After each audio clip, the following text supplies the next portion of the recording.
Programang ito ay rated SPG. Striktong patnubay at gabay ng magulang ang kailangan. Maaaring may masiselang tema, lengguwahe, karahasan, sexual, horror o droga na hindi angkop sa mga bata.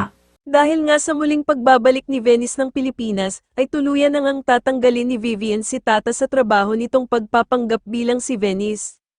Kaya naman ay uuwi na nga si Tata sa kanilang bahay kasama ang kanyang pamilya, at dito nga ay daladala niya ang tseke na nagkakahalaga ng 5 milyon. Subalit sa kasamaang palad nga ay mapapansin nila na kumalat ang tinta ng pirma sa tseke, kaya naman ay kinakailangan ngang bumalik ni Tata kay Francis dahil sa hindi nga nila ito mawi-withdraw sa bangko. Samantala ay magkakaroon nga ng malaking gulo sa bahay nila Vivian dahil sa biglang ang pupunta dito ang pinagkakautangan niya ng malaki na si Marcelo. Dito nga ay galit na sasabihin ni Marcelo kay Vivian na lumampas na nga daw ito sa petsa ng dapat niyang bayaran sa kanyang utang. Kaya naman ay malalagay nga sa peligro ang buhay ng kanyang mga anak dahil sa kung hindi nga daw siya agad makakapagbayad, ay papatayin daw niya ang mga ito at uunahin nga daw niya ang artista niyang anak na si Venice.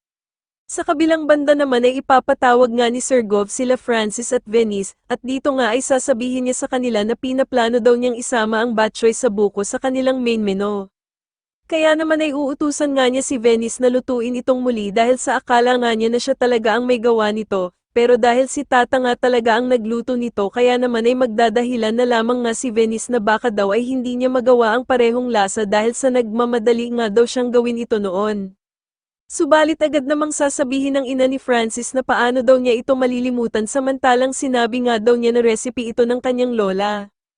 Kaya naman ay wala na ngang magagawa si Francis kundi ang tawagan si Tata dahil sa kinakailangan na naman nga niya ito upang maisakatuparan ang inuutos ng kanyang ama. Mas lalo na nga talagang nagiging exciting ang mga susunod na kaganapan kaya naman ay mas lalo pa nating abangan ang mas lalong gumagandang May Ilonggo Girl. Maraming salamat po sa inyong panonood at sana po ay masubscribe niyo ako. Maraming salamat po.